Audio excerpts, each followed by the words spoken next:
3.5 hours south of me. I'm very excited. It's a very big mug, holds a lovely amount of 20 ounces of coffee. So Alyson, we have a big chunk to talk about today. I think you and I will have a good fun, and this will be a good talk for everyone.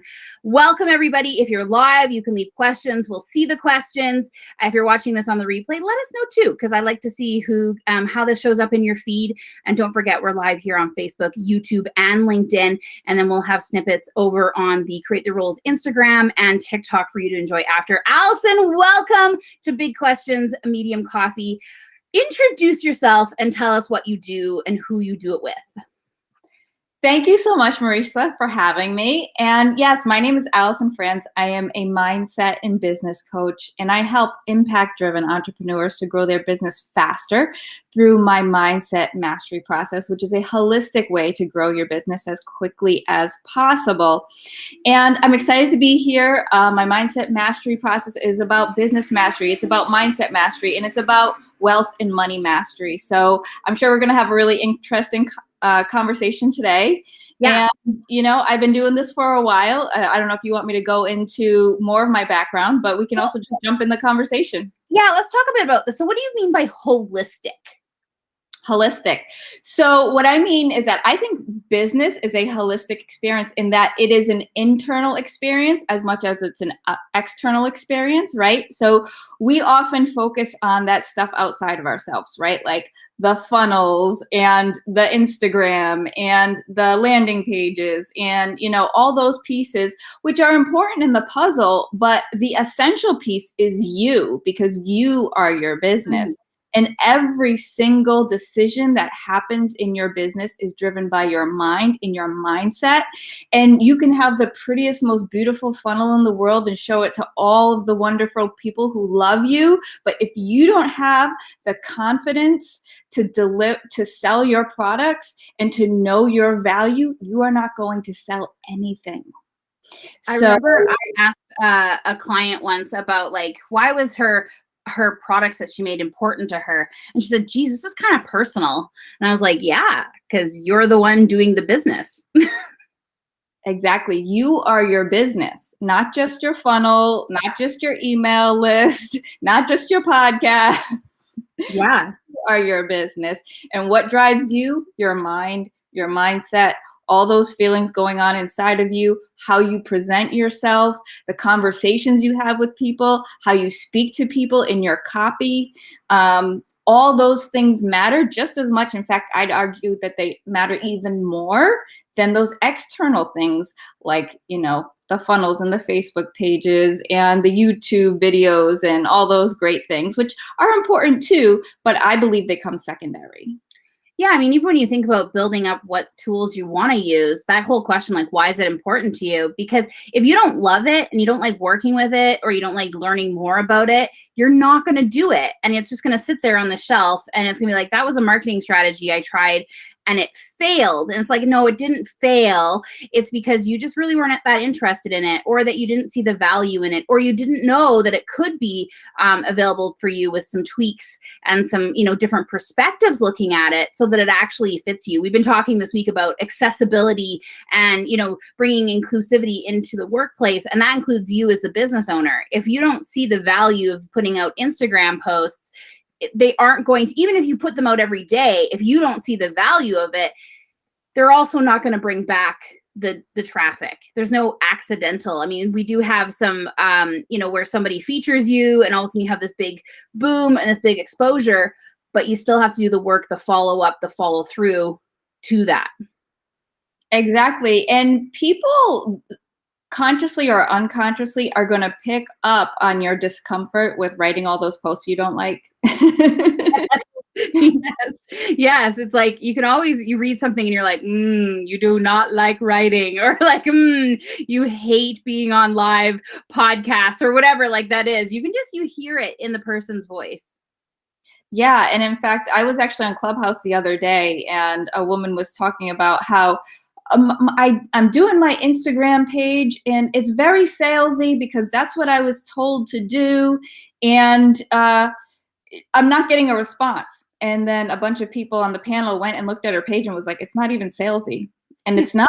And I looked at her and I'm like, I'm not even sure. I'm convinced that it's a good product. Like, she's in there showing her earrings, but she's like kind of got this look on her face, like she's not sure of herself. Like, I'm just like, you know, I'm like, I mean, I think the earrings are nice, but she doesn't seem confident in them. I mean, she's just kind of there with a straight face, showing her big earrings, and they're cute, but there's nothing like, there's not a real connection between her and the earrings and the video and the audience, you know, like, cause you got to speak to people and feel connected to them and feel connected to your product or your service and feel, you know, connected to what you're actually doing, the medium you're on this video, you know, you need to be excited, you know?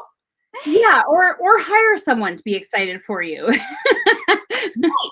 Or, you know, you need to maintain some kind of animation or feeling that's going to connect with your audience. You know, if you're showing earrings that are for a funeral, you probably don't want to be excited, right? So, yeah, exactly.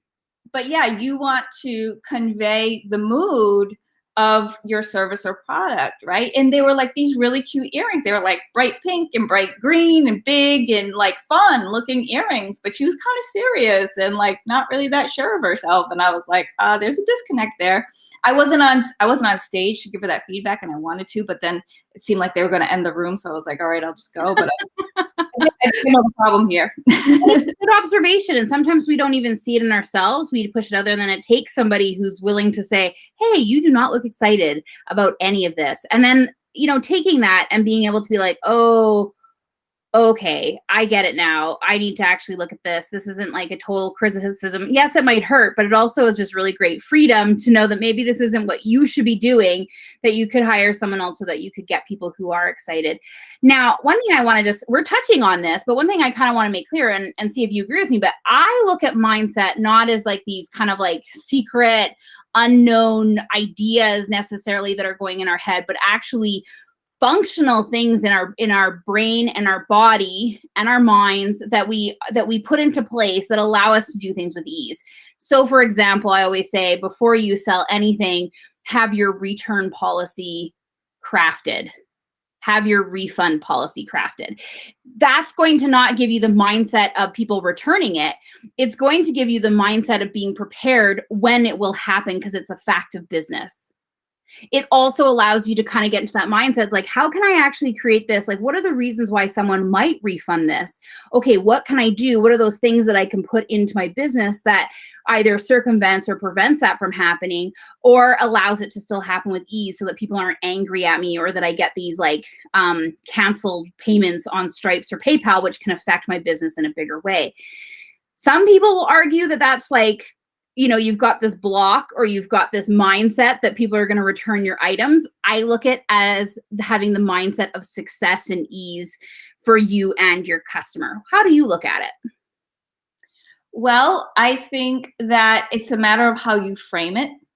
I think that both can be right and both can be wrong, depending on how you frame it. Okay. So for example, like, you want to, for sure, go into it with a really positive expectation, right? And here's the thing: if for you creating a return policy feels like a negative thing, then you either need to not do that, or you need to investigate why. Okay. There could be something deeper underneath that. Like, why does it feel so negative to have a return policy, right? Because if this is a part of business, now granted, certain things in business are not going to be returned a lot. Like, so for instance, like high ticket sales, right? I don't think I've ever had anyone return anything, right? Still need a return policy though. So, I mean, my contracts say, you know, non-refundable, right? That's a return policy. Right. Yep. So, and I actually didn't put that in my first contracts, because when I was first starting out, I didn't have the balls to. Yeah. You know, I was just happy if I just sold something. That's fair. And because it was a pretty big price jump when I moved to high ticket, and I was just like, if I can just sell a few of these, I'm just gonna hope they don't return them. I'm just gonna hope That's fair. I'm gonna really over deliver, and so they just be crazy to want to, you know, get a refund. So, and I did. But what, if you're selling umbrellas, you probably should brace yourself for returns, right? So Yeah. I mean, I'll still say brace yourself for returns no matter what you're selling. I actually argued in my first contract, my lawyer was like, no returns ever. And I'm like, I'm doing coaching for like 6 months or longer with somebody. Even though I might do an initial coaching with them, you don't quite know if there's going to be like a fit or on both sides, them working with me working with them. I'm like, I want to give a 3-session clause where at any time me or them could cancel it for just the cost of the first 3 sessions, and all payments that have been already paid are paid back. My lawyer was like, what are you doing? I'm like, I don't want to get locked into somebody I don't want to work with. So it can work for both you and your customer. Yeah. And really what it comes down to is I think it's personal.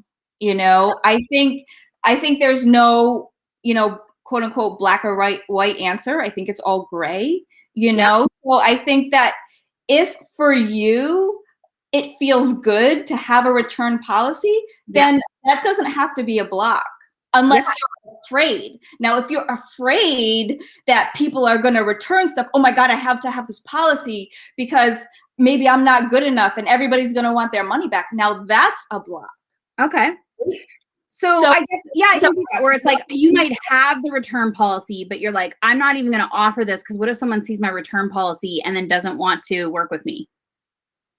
Well, then that I would explore what's underneath that, because that sounds like you're not seeing value in your service. Yeah. I also would probably celebrate that someone saw my return policy and didn't want to work with me because, there's a reason there too. Possibly. Like, if they're not comfortable with boundaries, I probably don't want them in my client roster either, but that's just me.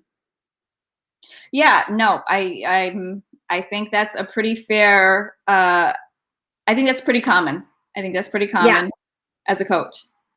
But you're right. The block could be that it's like about the person that, it's me they don't want to work with, as opposed to they don't want to work within the boundaries that I've created that work for me and my business. Right.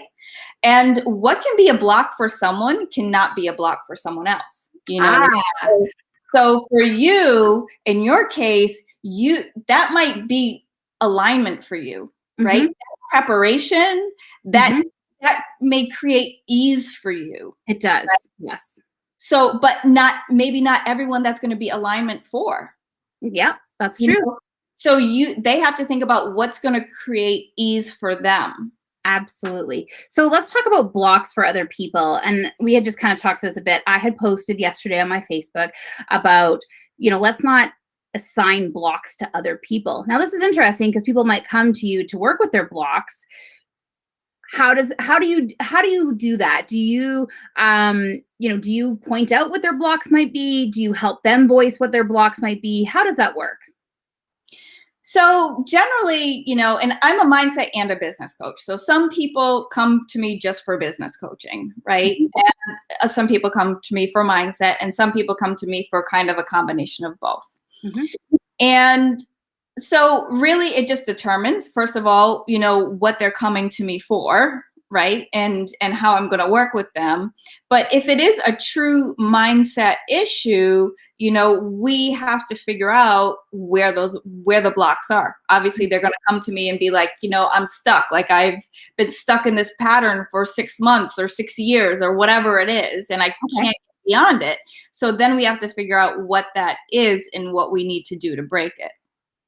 So again, in the process of that, you're not naming that block for them.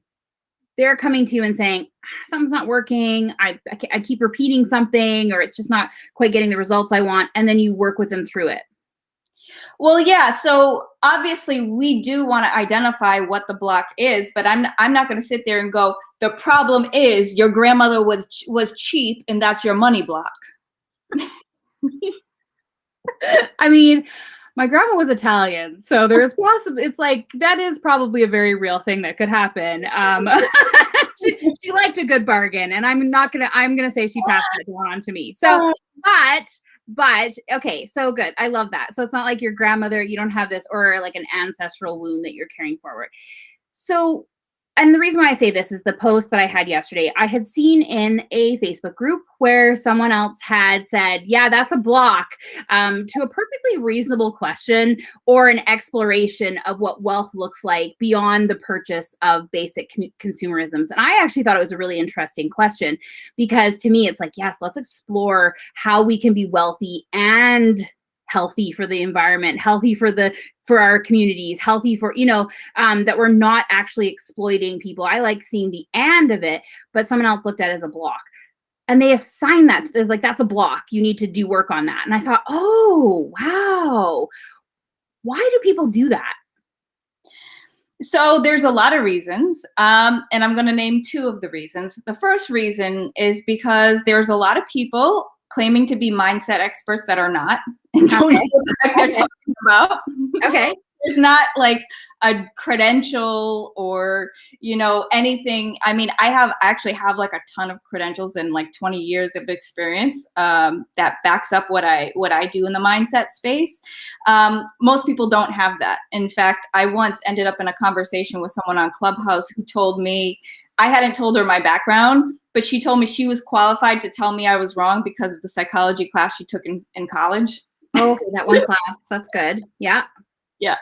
So that's what we're dealing with. We're dealing with a lot of people who took like one class or one course and they think they're an expert and they can tell everybody what their problems are and they actually don't even have a clue. Yeah. That's one issue that we're dealing with. And the other issue is that what a lot of people don't realize is what's a block for one person is not always a block for another person. So what she was talking about may have been a block for herself or for someone else that she knew, but it's not necessarily a block for that person. And it might have been just framed slightly differently, right? Mm-hmm. So maybe somebody else was really having a pricing issue and was justifying that by, oh, this is how we make the world a better place, right? And so this person is taking, oh, this is how we make the world a better place. Well, that's a block, even though it's being totally differently than the way this person was saying it in that particular group. That's another possibility. Now I'm going to throw in one more possibility, and this is where the mind gets tricky, is that people have a tendency to project their own issues on others unconsciously. Okay. Now, I would argue that this woman who was calling the mindset block may even very well have a mindset block herself, because true abundance is not only about having a lot of money and enjoying the finer things in life. It's about having it all. And having it all means having it all for everyone. Right. And so why is it that there has to be a limitation that you can have Gucci or you can have a clean environment and you can't have both? Yeah. And that aligns with me. Like when I look at abundance, I can't have abundance until everybody gets access to that abundance, because then it's not real abundance to me. It's just things that I've accumulated in my bank or my house. To me, abundance is a thriving community. It's thriving community members, and there is no restrictions on who has access to that abundance. Yeah. So, I mean, and again, abundance and the way the mind works, it's a complicated thing, right? So the way that I see it is, and especially as entrepreneurs who want to have impact, like it's our job to always be growing personally and spiritually so that we can see how we can grow as people and then spread that growth. Right? Yeah. So I don't think that we're necessarily limited, like, oh, I got to keep my prices so low and so cheap and so affordable because everybody needs to be able to access me. I don't think that's necessarily the right route. No. But what can be the right route is, thinking about, okay, I'm going to be working on myself. I'm growing my business. I am growing my revenue. And from this, what can I do with that to create more expansion in the world? How can I grow within myself and understand life better and go deeper and offer more to the world through my gifts, through my revenue, through my whatever type of contribution you may have? You know, abundance is just it's an energy that replenishes you, that replenishes the world, that allows for growth, that gives opportunities and freedoms. So why not just keep growing and using that resource in the best way possible? Mm-hmm. Yeah, I mean, there's like a redistribution of funds to me, I think is an interesting aspect, because I could create so much funds in my business without necessarily offering like discounts or, accessible options. But then I'd use that income that I create off one avenue to create possibilities for other people. And it doesn't necessarily have to be in the business world. It can be making sure my food bank is constantly stocked. It can be making sure that, somebody gets to go to college that they want to. It doesn't have to necessarily be within your own business that you are creating that accessibility as well. Yeah, and I think the possibilities are endless. I really think that the more we work on our mind, the more we work on our spirit, the more we just work on ourselves internally, the more we're going to have bigger answers to the world's problems, right? Mm-hmm. And certainly you can stock those food banks and you can do those other things too. But I think that when we're really growing, we're going to have even bigger solutions to those things. And that's really what we need to do. I think as the human race, we're at a point where we're evolving, and we Mm-hmm. need to keep evolving, because that's how we're going to solve these bigger problems. Because really, we think we have a lot of problems, but I believe we only have one, and that is our consciousness. And our consciousness wants to shrink us, right? So the ego mind wants to shrink us and believe that we can only do these tiny, tiny things, right? Why? So it's our reptilian brain. Our reptilian brain is designed, it believes that we are only a body that needs to stay alive at all costs. And being alive is the only thing that is a priority, not expansion, right? So our ego mind, our reptilian brain, it's been estimated it's 15 to 18 times overactive in this stage in human evolution.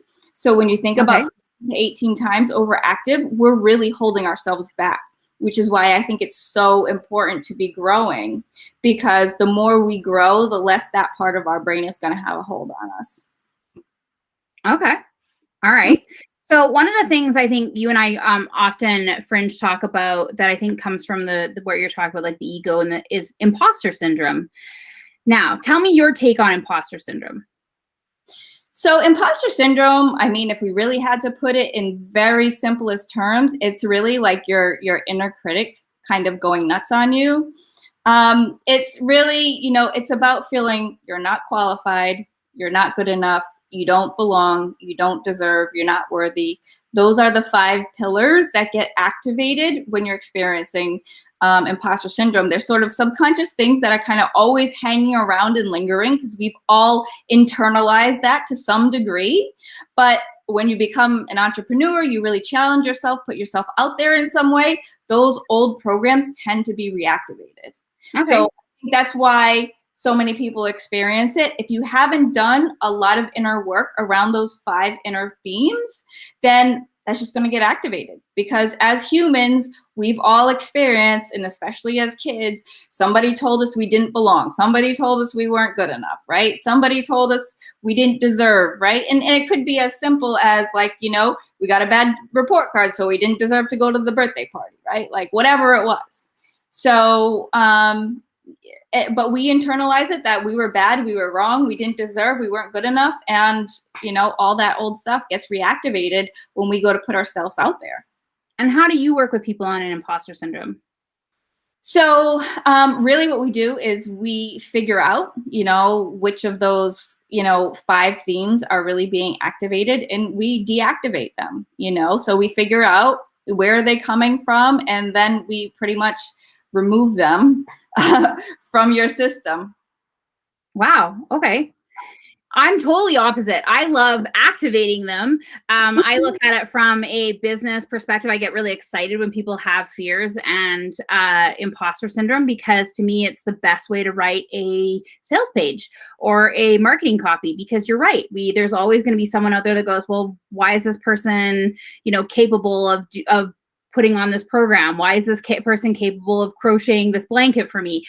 What's their experience? What's their past? What else have they done? What are their successes? All of those questions, those 5 pillars, to me are the 5 pillars of an incredible sales page, because people are going to come with their objections already about why they shouldn't buy from you. And so you can actually speak to those objections and be like, here's why I'm good or not good for you. And I think it's important that we aren't always just trying to convince people to say the hell yes. Sometimes it's actually a hell no, because those objections, those imposter syndrome, that helps us weed out the people we don't want to work with or who wouldn't want to work with us. Again, it comes back to your refund policy for me, but like, it's like, how do you reduce the amount of refunds or angry people that you have with you by helping them make really great buying decisions.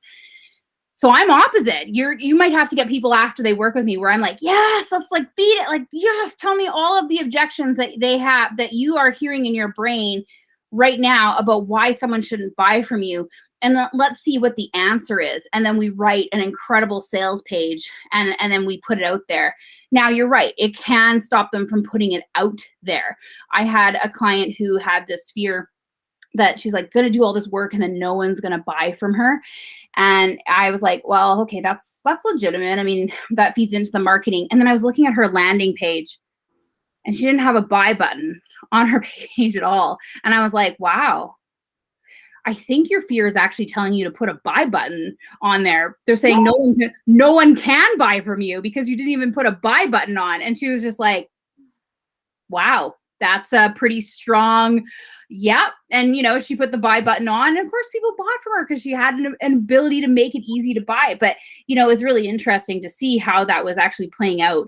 And also her mind going, hey, I don't know if anyone's going to buy from you. And of course, she hears this like, no one's going to buy from me, when it's really like, because you didn't put a buy button on. Like it's almost like we stop the message halfway. We hear the bad part and we don't hear like our intuition saying, because you didn't put a buy button on the page.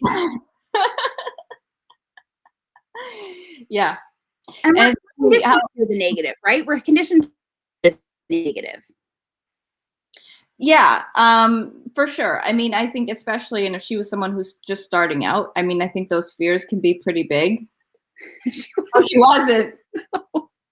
No, I was like, how do people buy from you regularly? And we looked at it, you know what? With great difficulty, people had really wanted to find it. We're like, let's make it easy for people to buy from you. But again, it's like something that was kind of always in the back of her head, like no one's going to buy from me, right? And she stopped it right there and said, no one's going to buy from me because, I'm not qualified or whatever, all of these kind of things. And instead of using that in her work to actually create a really great sales process for people, she stopped at the negative part. Yeah. And then that to me is like, that's where I would like, look, that's a block, right? Because we stopped. We didn't follow something through. We ran into a wall and said, this is the end. I can't go around the wall. I can't go over the wall. I can't break down the wall. Sorry, this is a wall and I cannot do any more. Yeah. Well, she created what she feared. She did. Yeah. Yeah. Yeah. And that's how, and sometimes the mind works like that too. Oftentimes the mind works like that. That's why it's so important to be conscious of those programs that we have running, which luckily she was conscious of her program, but she wasn't conscious of how much she was, how much she wanted that program to happen. Yeah, and that's, or that she just wasn't listening. I don't want to say that she was creating her own failure. I think it was that she like legitimately just didn't realize how, like, I don't want to say that this was like a sabotage. I think she just legitimately didn't realize how difficult it was to buy from her. And once she also had another set of eyes on it, she was like, ooh, this is awkward. How have people been buying from me? I'm like, I don't know, like hope and a prayer. But, like they have to beg you to hire you or to work with you. The one thing that you said that was interesting to me too was I'm not good enough or I don't have enough qualifications. I also had a client who said that. And actually, when we started talking about it, she just really wanted to go back to school. Right. And I was like, well, then go back to school, take the course. But yeah. We can stop. That's where you have to take out of your own practitioner, though, too, because I can say, well, you don't need to go to school because I didn't I didn't finish all of my education. I didn't finish my Bachelor of Arts majoring in psychology for a very good reason, but like that's the thing is like I could have something within me and that's a personal bias, not necessarily a block, So how do you look at that? How do you do that in your own business? How do you take out your personal bias when you're working with people? So, okay, let me clarify the question. So you're saying, for example, your bias was that you didn't finish your education. So how do you support someone else who wants to do that? No. It's like, so I know as a practitioner, I'm a trained coach. I've gone through the thing. So part of the thing is you learn how to take out your own personal bias. So I know how I do it. How do you do it? How do you take out your personal bias? How do you know if your personal bias is creeping in when you're working with somebody else? Well, I think it's about really always being aware that it could be there, and always checking in with yourself, and, we're human. It can pop in there, but I think as a mindset coach, you have to always be looking at yourself. I believe it's like my responsibility to like really do a lot of my own work. Yeah. Do you get imposter syndrome? So what's interesting is I don't, but I believe it's because I did so much inner work on those 5 themes before it to pop up. I probably like the record for like the most inner work of any human on the planet. Like I have done so much. Like in my history, like I've had the PTSD and the ADHD and all that stuff, and it's all gone because I've done that much work on myself. Wow. Yeah. So I have notebooks. I have some really, really powerful processes. I've done a lot of studying with some really advanced techniques and things. And I am my own best client. So I've used everything on myself. I also have worked in depth with a lot of coaches and healers over the years. I've done loads and loads and loads of work, thousands and thousands and thousands of dollars. So I'm in a pretty good space. Luckily, when those when a very occasional theme that might be slightly related comes up, I work on it. I would say the only thing I have that's remotely close to imposter syndrome is I have this thing when I come out with like a new service or a new offering where I feel like until I have like the raving testimonials, like I have to give like a super duper deal on it. Oh, okay. Which is maybe a cousin of imposter syndrome, because I do have, so like at this point, I probably should be like super confident in even a brand new offer. Yeah. Because like I have so many other offers and clients and testimonials and things like that, like so many other positive outcomes that I probably don't need to do that. But like here's another piece of it though. For me, in a way, it feels like alignment. Okay. Because for me, that feels like alignment because I'm just not a fan of charging a lot of money for something that hasn't been proven yet. So like I attended a virtual event a couple months ago from a coach that is really, really high ticket. And she offered a beta that was $16,000. And it was a beta that wasn't even like, it didn't even seem to be in her zone of genius. Oh. You know what I mean? It was like a social media thing based on her social media following, which was like good, but not great.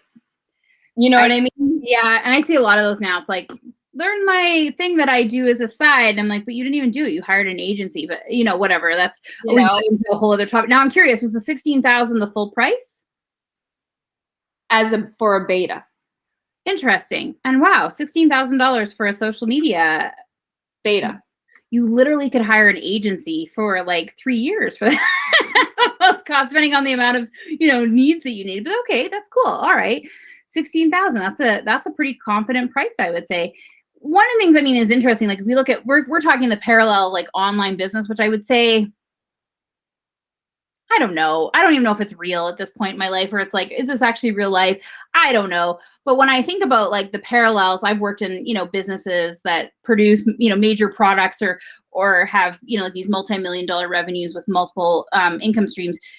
We pretty much always tested it out for free with people, whether it was a product or a service, one, there's a whole bunch of, again, I'll always think with the legal side of things, but there's a whole bunch of liability stuff where if you have people pay for something, there's a whole extra sort of lawsuit that can happen if something goes wrong.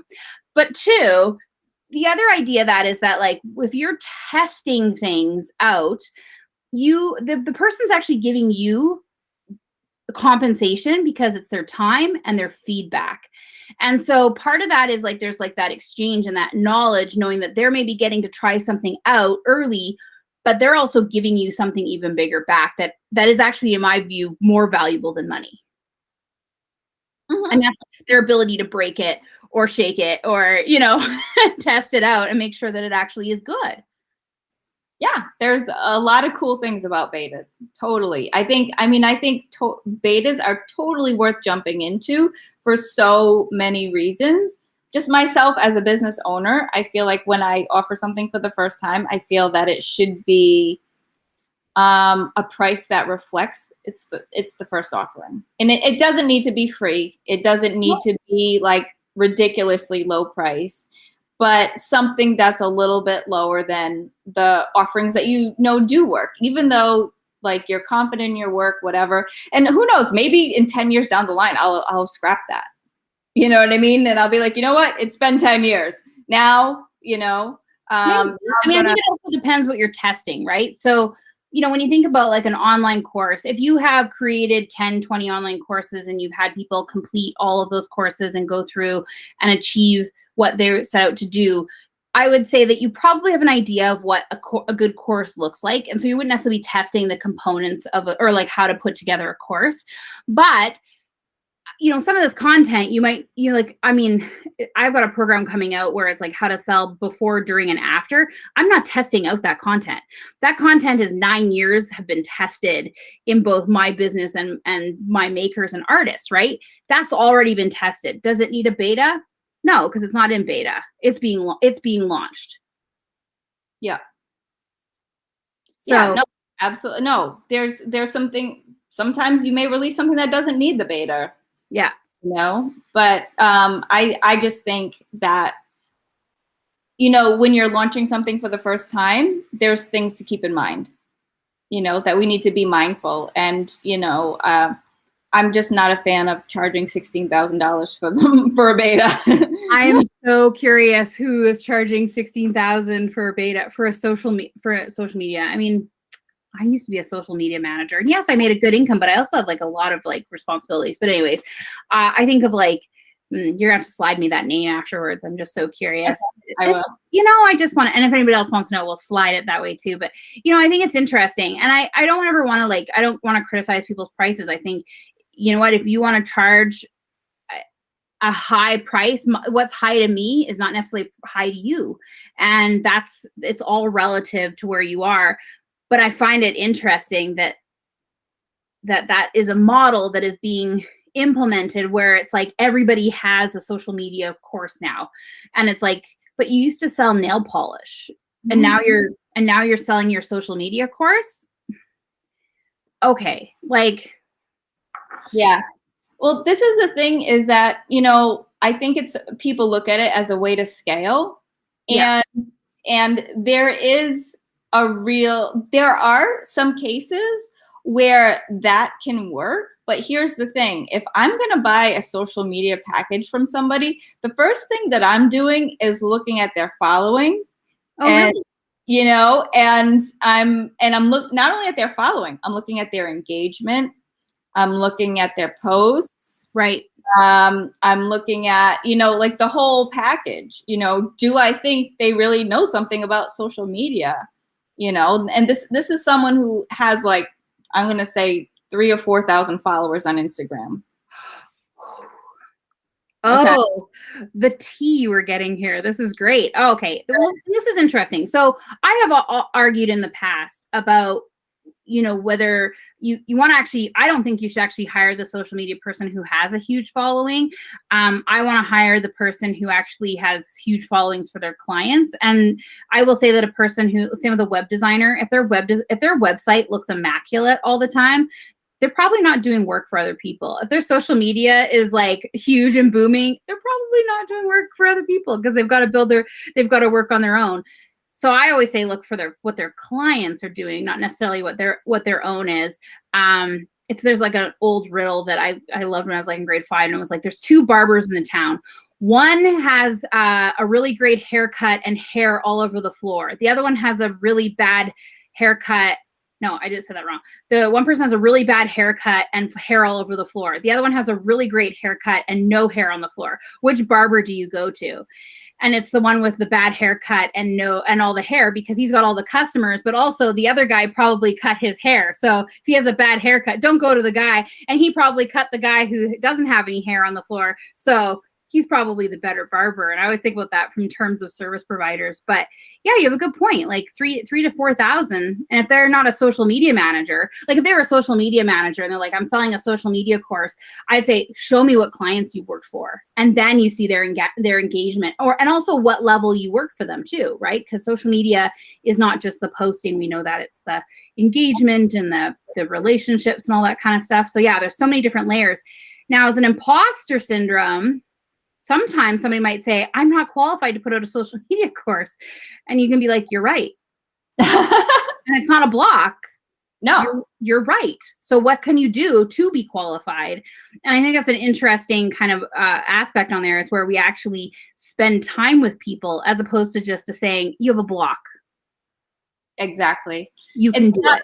Yeah, it's not that simple. I think really what it comes down to, again, like I said before, there's a lot of people who think they know a lot more about mindset than they actually do.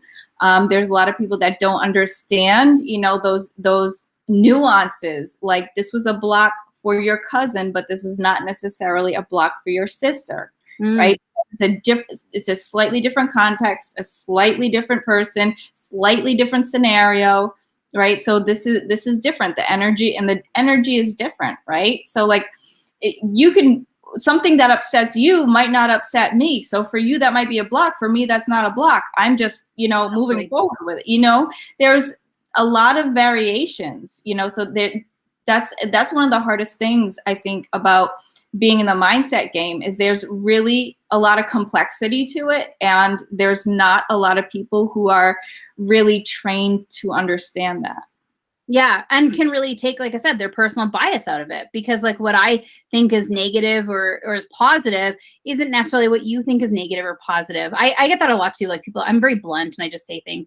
So people will be like, that's a really negative outlook. And I'm like, really? I think it's like an absolute positive. Like, this is amazing. Like, what are you talking about? There's so many opportunities here, right? But it's just a very different learned experience, very different personal bias, and like I said, I look at things like I like to be risk averse.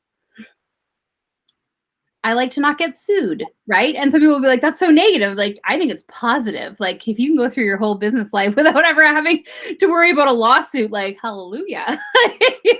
Like, that's just a reality that we can, that we can get through. But it's an interesting, what they might look at that and go, oh, that's really negative. You shouldn't think about that. And I'm like, okay, you don't think about it. It's your business. You get to create the rules. Like, I just got to drop my brand there. But there's a reason, right? Because it's like, it doesn't matter what works in my business. And I say that to my clients too a lot. I'm like, I actually don't care what you do in your business. And that sounds really negative, but it's your business. You get to do whatever you want. So you create the things that work for you. And that includes your mindset. Yeah. Whatever works for you. Exactly. Yeah, because it's your mindset, not my mindset. I don't want everybody to have the same mindset as I do. Wow, that would be really boring when you go out. Like, you want to hear different ideas. You want to hear different perspectives. And there's value in that. Cool. Well, I always ask everybody, what is an obstacle that you're facing right now in your business? An obstacle that I'm facing right now in my business is really probably debating about the next offering I'm going to be creating. Okay. Yeah. And why is that an obstacle? Well, I'm not sure if it's an obstacle, but it's kind of like a challenge, you know what I mean? Because it's a lot of things to take into consideration. I'm sort of, there's the part of me that's like, yes, I want to do this. And then there's a part of me that's like, wait, is that going to really serve my people? I have to think about, who I'm serving? Is this really what they want? So I have a few different ideas of what I want to do. And there's the part of me that's like, yes, I want to go for this.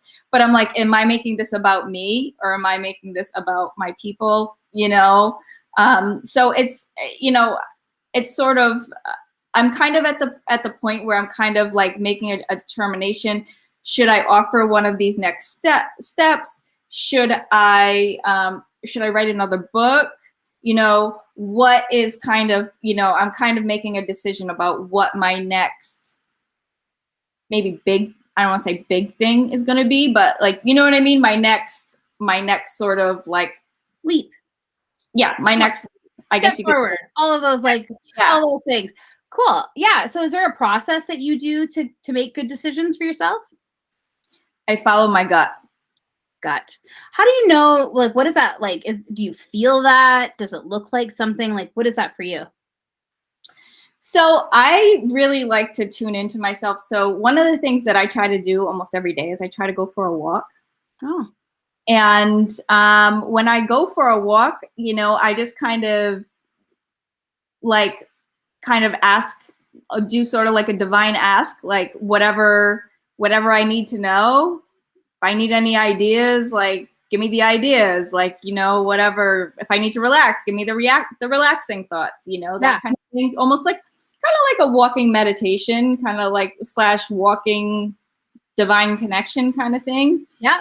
And I often get a lot of ideas, and those ideas like usually, really speak to me, and that's how I start tuning into things. So that's one of the ways that I sort of connect with my, with my intuition. Yeah. And what feels best to me.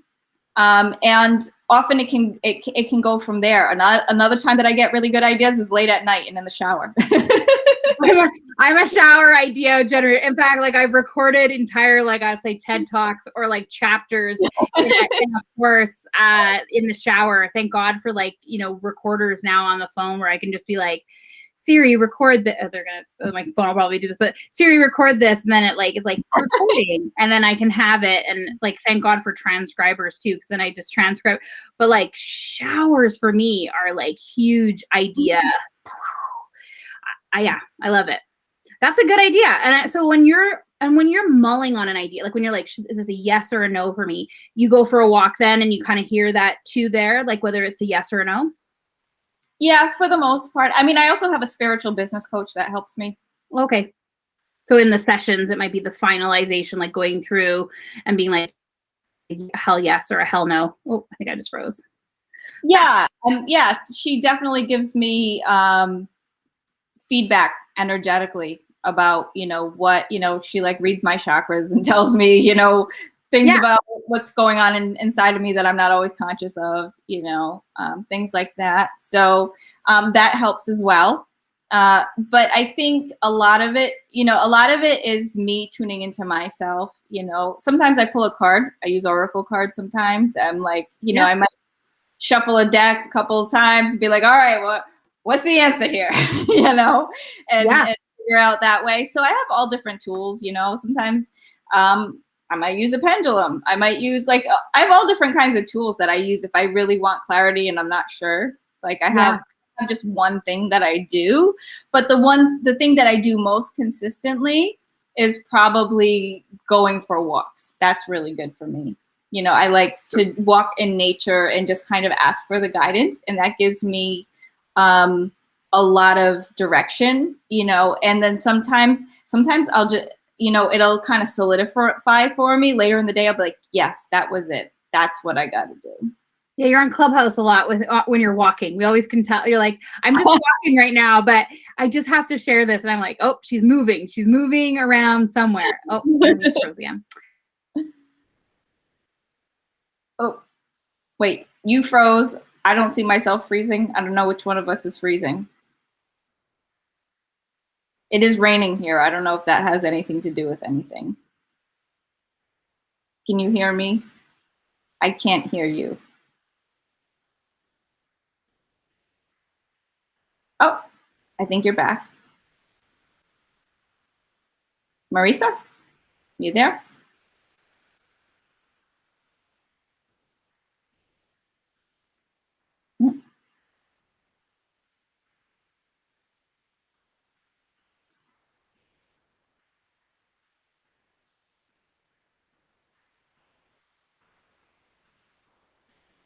Technology is so funny.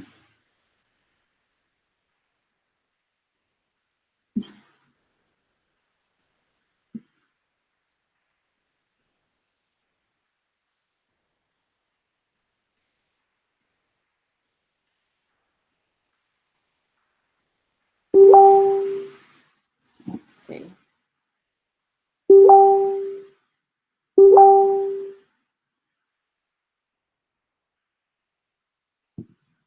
Okay, I'll keep talking. Marissa is messaging me right now. So, all right, what would you like me to talk about, Marissa? Okay, my downloads. You mean like the downloads that I get when I'm walking? Is that what you mean?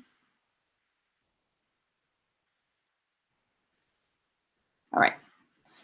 So I'm going to assume that she wants me to talk about my, those kind of downloads that I get when I'm walking. And so I think, just to describe sort of my process, I like to, find a place in nature as maybe a park, some place that feels nice, maybe even magical. And then I start, I just kind of do sort of like a walking meditation. And I sometimes get these really cool ideas and so many different ideas. Often it can be an idea that's related to a project that I'm currently working on. And sometimes it's an idea that's a brand new idea to me that I have not thought of before, which is why when I am walking, I always make sure I have my phone with me, and I actually have like a voice note app that I always have handy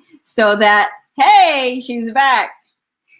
I don't know, could you hear what I was saying? No. Could you hear what I was talking about? Okay. So I was giving my process of what I do when I'm walking, because that's what you wanted me to talk about, right? Yeah, or anything, your actual downloads as well. I was like, I'll edit this afterwards for the podcast and the video, but like, yeah, I was like, just talk about your downloads. But I meant like not just your virtual downloads, but your actual downloads to working with you. Downloads to working with me? What do you mean? Yeah, you've got your Imposter Syndrome guide and your mindset mastery. Okay. All right. Yeah, my freebies. Okay. So what I'm I'm thinking about the downloads I get when I'm walking. I'm like, oh, those are important too, though. Okay. So what I have a couple of freebies. I have an Impostor Syndrome guide that's gonna, it really goes in depth to teach you all the basics of imposter syndrome and how you can eliminate it. So you can go to ImposterSyndrome.guide and download a copy of it right there. You can also, let's see what else. I also offer money blocks readings. Normally it's $197, but I can do a special for this episode. If anybody is watching and wants a money blocks reading, I'll do it for $47. Ooh. So just send me a message. You can also go to moneyblocksreading.com and get on my calendar, or you can just send me a message right on IG, Alyson Franz 1. And you can just send me a message, tell me you want a reading. That's an option too.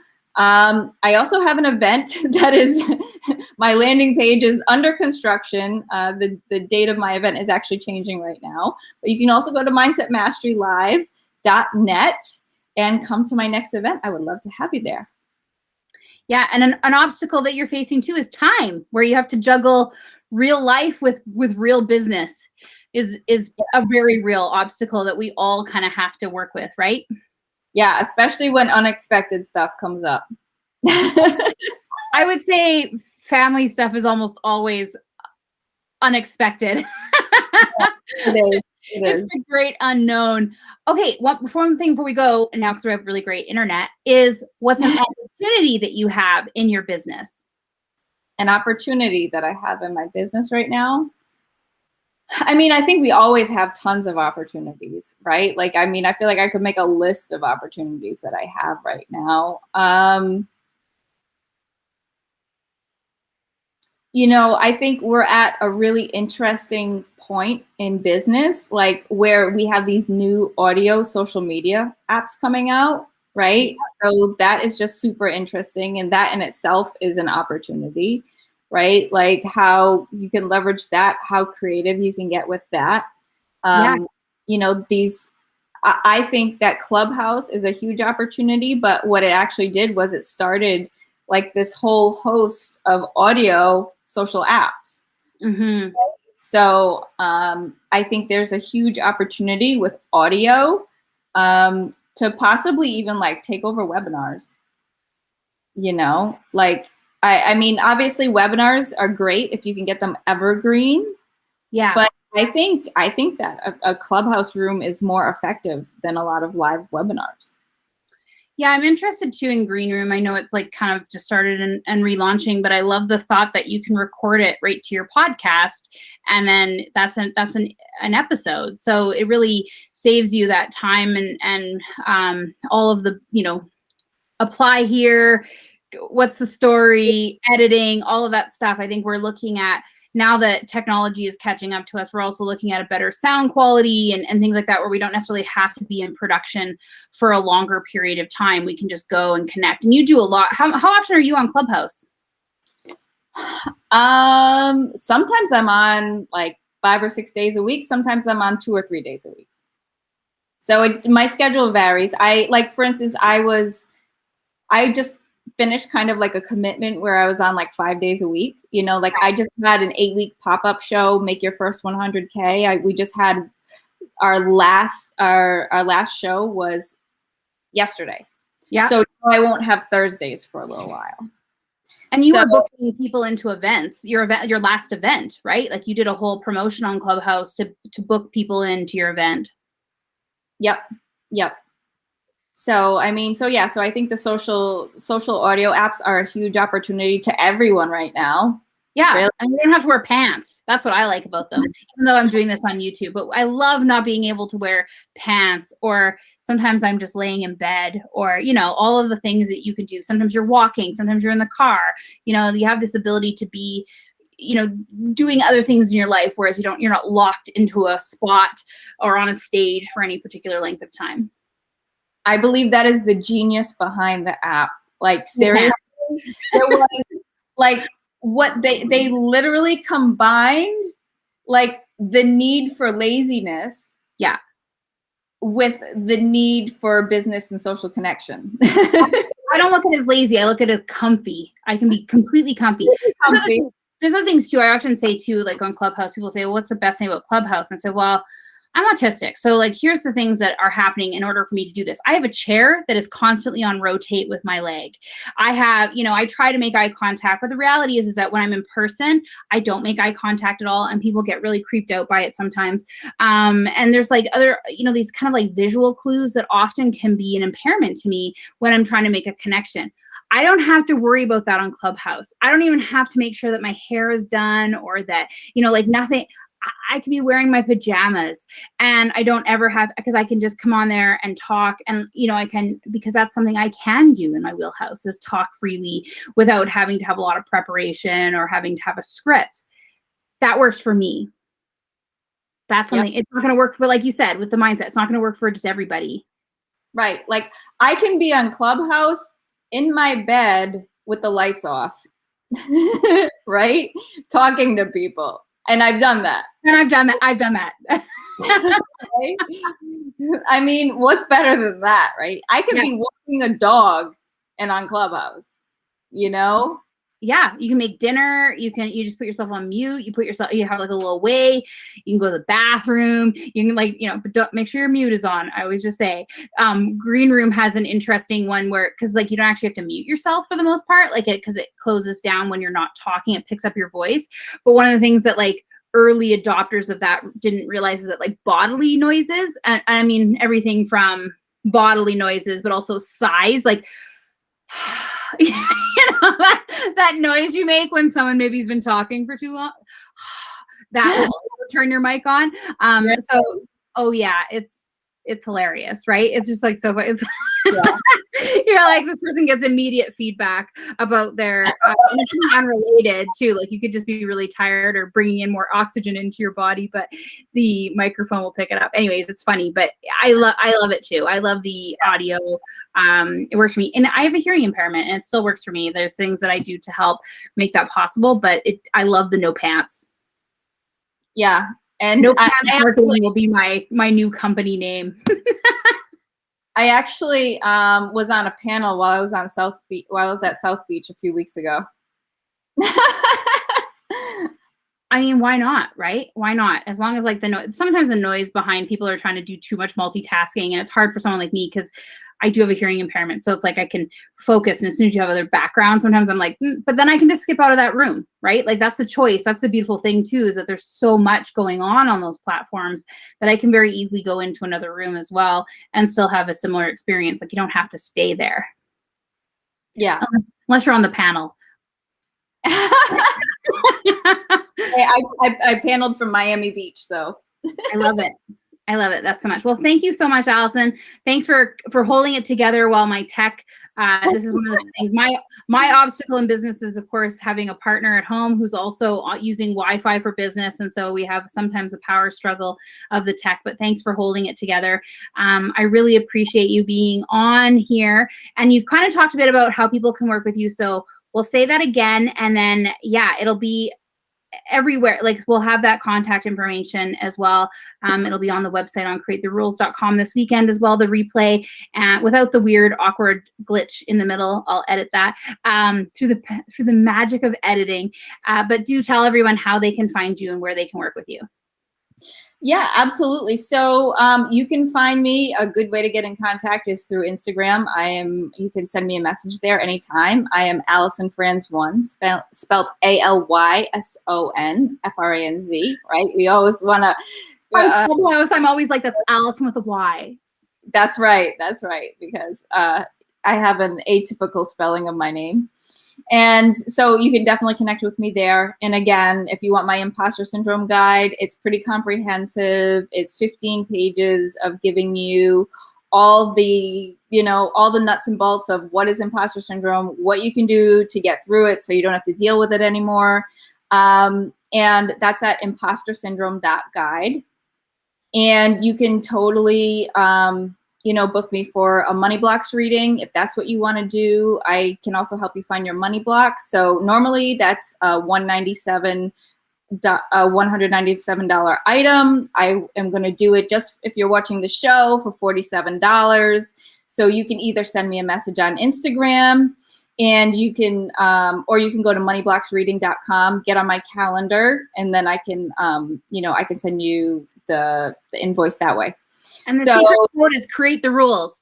You have to give the secret code in order to get that, because otherwise there'll be like random people, you'll hear it. But secret code, create the rules. There we go. And let's see, anything else? Oh yeah, you can also go to mindsetmasterylive.net if you want to come to my next event, which is a lot of fun, super transformational. You will bust blocks that you didn't even know you had. It's really, really, really powerful. One of my last attendees, she had her first 15K day right after. So, which was for her before, yeah, totally turned her business around. Cool. So yeah, it's a powerful event.